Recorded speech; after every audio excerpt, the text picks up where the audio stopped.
Telangana CM Revanth Reddy AP CM చంద్రబాబును చూసి బుద్ధి తెచ్చుకోవాలని తెలంగాణ రక్షణ సమితి అధ్యక్షురాలు కవిత అన్నారు. పోలవరం ప్రాజెక్టు నిర్మాణం పూర్తి కోసం కేంద్ర మంత్రి సిఆర్ పాటిల్ను కలిస్తే తెలంగాణ సీఎం కనీసం పాలమూరు రంగారెడ్డి ప్రాజెక్టు వైపు కన్నెత్తి కూడా చూడటం లేదని కవిత విమర్శించారు. చంద్రబాబు నాయుడు గారు మోడీ గారు ఇక్కడికి వస్తే చంద్రబాబు నాయుడు గారు సిఆర్ పాటిల్ గారు కేంద్ర ఇరిగేషన్ శాఖ మంత్రి గారి దగ్గరికి వెళ్ళి మా పోలవరం ప్రాజెక్టు తక్షణమే పూర్తి చేయాలి, వచ్చే సంవత్సరం గోదావరి పుష్కరాలు ఉన్నాయి, ఆ పుష్కరాల లోపల ఈ ప్రాజెక్టు పూర్తి చేయాలని చెప్పి వారు అడగడం జరిగింది.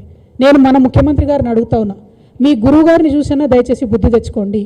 వారు మీకన్నా 6 నెలల తర్వాత ముఖ్యమంత్రి అయిన చంద్రబాబు నాయుడు గారు అయినా ఆయన స్వయంగా పోలవరం ప్రాజెక్ట్ని 5 సార్లు సందర్శన చేసినా అని చెప్పుకుంటున్నారు. నిన్న మీరు పాలమూరు పులిబిడ్డ అని చెప్పుకునేటటువంటి వారు ఒక్కసారి కూడా మీరు పాలమూరు ప్రాజెక్టుకు పోలేదు, పాలమూరు రంగారెడ్డి ప్రాజెక్ట్ని కనీసం రివ్యూ కూడా చేయలేదు. మీరు అంటే మీ చిత్తశుద్ధి ఏపాటితో తెలుస్తూ ఉంది.